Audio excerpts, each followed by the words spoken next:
Assalamualaikum dan salam sejahtera. Kami ucapkan kepada Dr. Radia. Seterusnya, kumpulan kami yang terdiri daripada saya sendiri, iaitu Muhammad Afiq bin Julal, Muhammad Afnan bin Ayub, Muhammad Afdal Imran bin Muhammad Yusuf, Muhammad Fariz Zakwan bin Zakaria, dan yang terakhir adalah Muhammad Nur Sofi bin Syahrun, akan membentangkan ulasan artikel bertajuk Pembangunan Kewangan dan Pertumbuhan Sektor Ekonomi Malaysia, Bukti Empirikal di Malaysia. Peranan sektor kewangan terhadap pertumbuhan ekonomi sering menimbulkan perdebatan dalam kalangan ahli-ahli ekonomi. Sebagai contoh, ahli ekonomi yang pernah memenangi anugerah Nobel seperti Meyer dan Sears 1984 tidak membincangkan atau memberi penekanan kepada peranan kewangan terhadap pertumbuhan ekonomi. Namun, Mick Cannon 1973 serta pengkaji-pengkaji terkini yang menggunakan pelbagai kaedah ekonometrik telah memberikan kesimpulan yang sama, iaitu sektor kewangan adalah sangat penting untuk mempengaruhi kegiatan ekonomi di sesebuah negara. Pembangunan kewangan dipengaruhi oleh pertumbuhan ekonomi, maka keadaan ini menyokong hipotesis ikutan permintaan, iaitu demand following hypothesis. Seterusnya, Pelan Induk Sektor Kewangan PISK, yang mana PISK ini menggariskan 4 strategi utama, iaitu yang pertama, menambahkan keberkesanan dan daya saing institusi keuangan domestik. Yang kedua adalah menggalakkan infrastruktur sistem pembayaran yang efisien dan stabil. Dan yang ketiga, menggalakkan kestabilan keuangan melalui rangka kerja pengawal sediaan berhemah yang teguh dan risiko yang terlaras. Yang akhir sekali adalah yang keempat, mewujudkan infrastruktur perlindungan pengguna yang efisien dan didorong oleh pasaran. Lanskap sektor kewangan pada masa hadapan bercirikan sektor kewangan yang semakin pelbagai untuk memenuhi keperluan sektor ekonomi yang sentiasa berubah-ubah. Reformasi, liberalisasi dan inovasi dalam sektor kewangan telah menjadikan dunia semakin maju dan kukuh serta berkembang pesat. Assalamualaikum dan salam sejahtera. Seterusnya saya akan menyambung berkaitan dengan sektor kewangan dan pertumbuhan ekonomi, latar belakang teori dan kajian empirikal. Latar belakang teori. Menurut Sir Henry Peters 1911 yang menyatakan bahawa pengantara kewangan boleh menggalakkan pertumbuhan ekonomi melalui peranannya sebagai memobilisasikan tabungan, menganalisis penilaian projek, membantu pengurusan risiko, memantau pihak pengurusan dan menyediakan kemudahan urus niaga.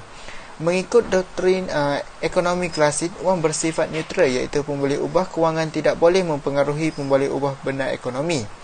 Menurut Garley and Shaw 1955 juga menjelaskan pentingnya peranan pengantaran kewangan dalam pembangunan ekonomi di sektor yang benar.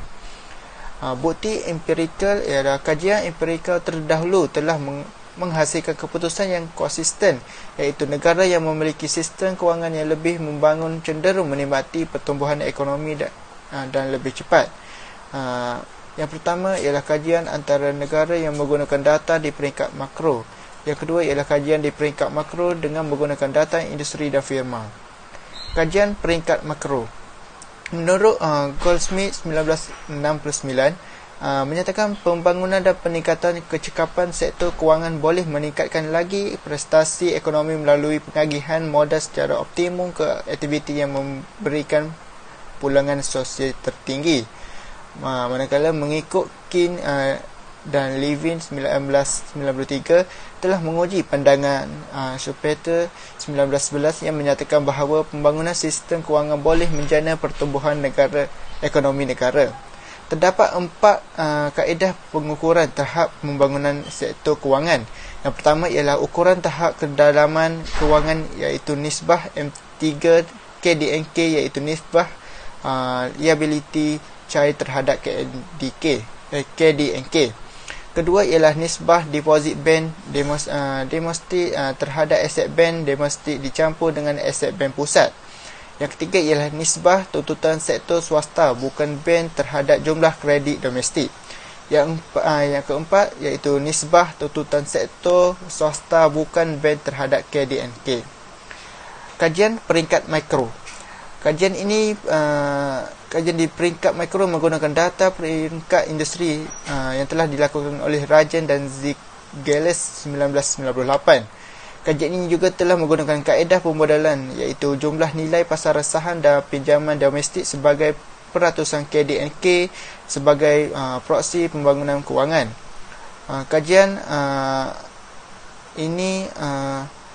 Kajian Maksiowicz 1998 yang mendapati bahawa pembangunan sistem perbankan dan kecairan pasaran saham memberi kesan yang positif terhadap pertumbuhan firma.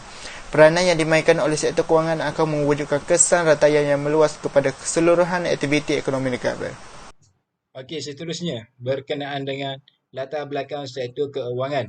Kebanyakan negara mengukuhkan sektor keuangan sebagai pengantara keuangan antara sektor defisit dengan sektor yang mengalami surplus. Sektor keuangan mampu menjadi pemacu pertumbuhan ekonomi yang berpanjangan. Dalam aspek ekonomi Malaysia, usaha giat dijalankan bagi membangunkan sektor keuangan negara ke peringkat antarabangsa.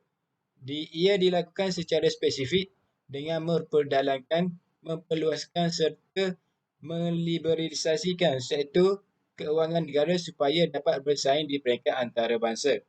Terdapat 3 institusi keuangan utama terlibat dalam penawaran kredit, iaitu yang pertama Bank Perdagangan, yang kedua Syarikat Keuangan dan yang ketiga Bank Saudagar. Bank perdagangan ini banyak menawarkan kredit. Namun sejak akhir tahun 1980-an didapati jumlah kredit yang ditawarkan oleh ketiga-tiga institusi tersebut meningkat dengan ketara sehingga akhir 1990-an. Selepas itu, kerajaan mula menjalankan polisi kredit berhemat yang mana jumlah penawaran kredit mula dikurangkan dan memberikan penekanan kepada sektor produktif sahaja bagi mengelakkan lebih banyak jumlah pinjaman yang tidak berbayar.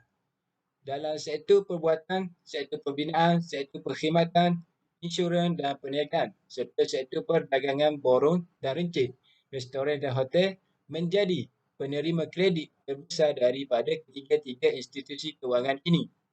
Jelaslah menunjukkan bahawa sektor kewangan memainkan peranan penting dalam mengembangkan output ketiga-tiga sektor ekonomi utama. Baiklah, seterusnya saya akan menerangkan mengenai data dan kerangka model.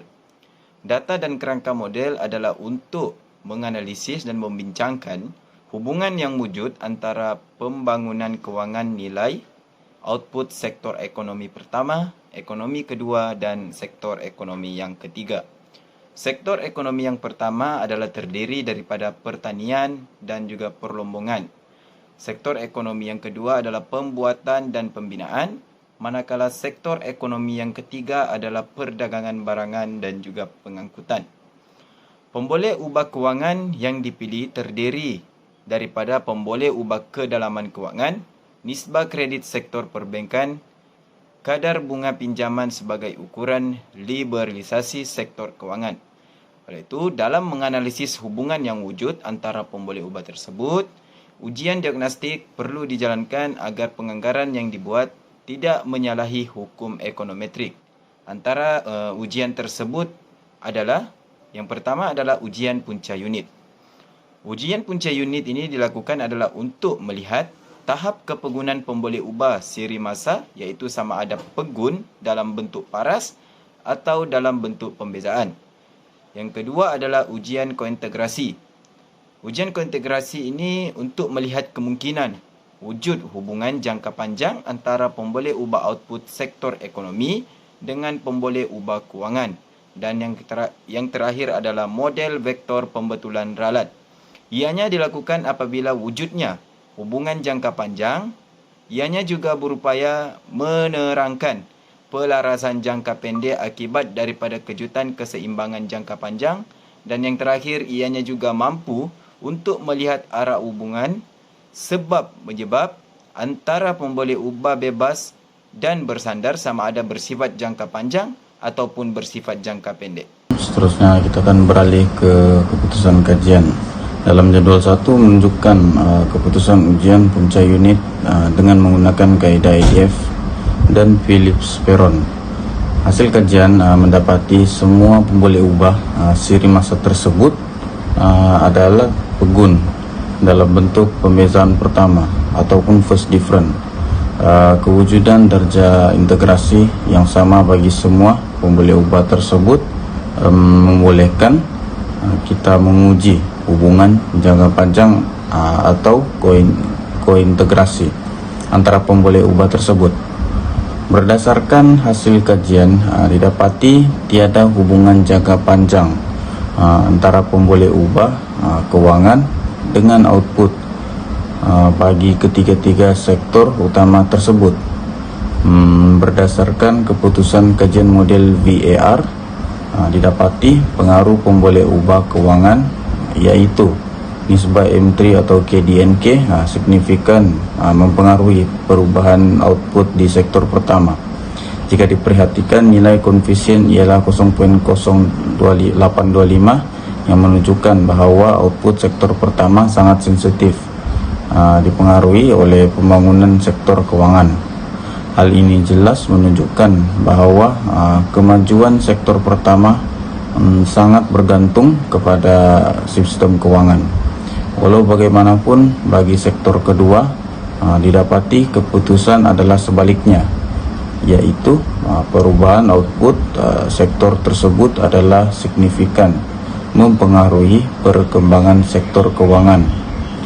Hal ini mungkin disebabkan bahwa faktor sektor kedua negara sudah pun mantap, berkembang pesat dan mencapai tahap kematangan yang tinggi, yaitu selaras dengan usaha kerajaan untuk mencapai sebuah negara perindustrian.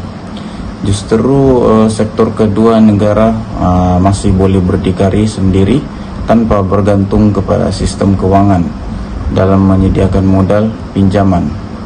Justru didapati perkembangan pesat sektor keuangan adalah punca daripada pertumbuhan output sektor kedua tersebut. Kemudian bagi sektor ketiga didapati pemboleh ubah keuangan, yaitu kadar bunga pinjaman besar signifikan mempengaruhi perubahan output sektor tersebut.